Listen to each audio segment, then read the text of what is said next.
Revenons à la situation de tout à l'heure où un ballon est lâché du sommet d'un mât. Cette fois, on précise que la vitesse du navire est de 5 mètres par seconde et la hauteur du mât est de 4 mètres. On va commencer par spécifier le système de coordonnées.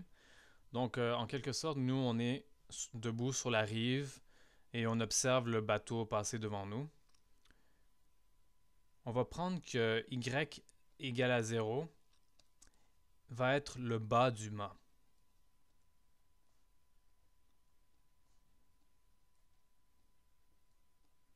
Ensuite, comme on l'a vu tout à l'heure, la position horizontale initiale va être égale à 0. Aussi, t égale à 0 va correspondre au moment où le ballon est lâché.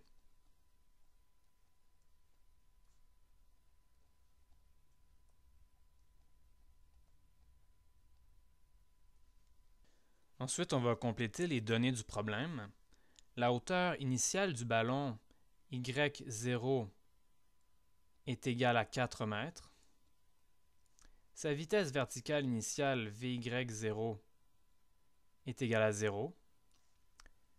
Et sa vitesse horizontale initiale est égale à 5 mètres par seconde. Revenons au calcul de la durée de la trajectoire. On a vu tout à l'heure une équation qui relie la position verticale au temps. On sait aussi qu'à la fin de la trajectoire, le ballon arrive en bas du mât, donc à une position y égale 0. Voyons voir si on peut utiliser l'équation, la troisième équation de cinématique qu'on a vue tout à l'heure, pour voir si elle nous permet de déterminer la durée de la trajectoire. Donc, je vais réécrire l'équation. Y égale y0 plus vy0 fois le temps moins 1/2 gt carré. On remplace y par 0 parce qu'on s'intéresse à la fin de la trajectoire. La position initiale verticale est égale à 4 mètres, comme on vient de le voir. La vitesse verticale initiale est nulle.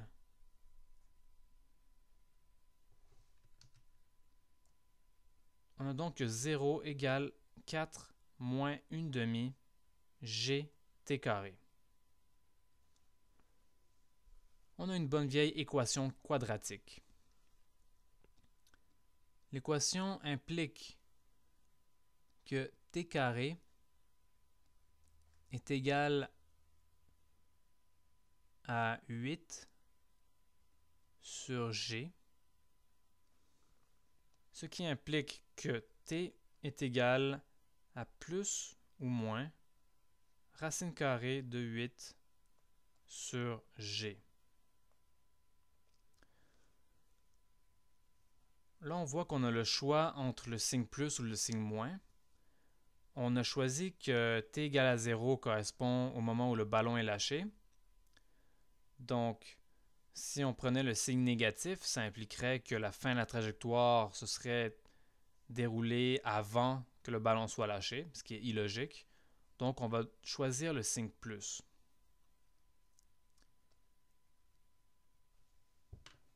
On a donc que t est égal à racine de 8 sur 9,81.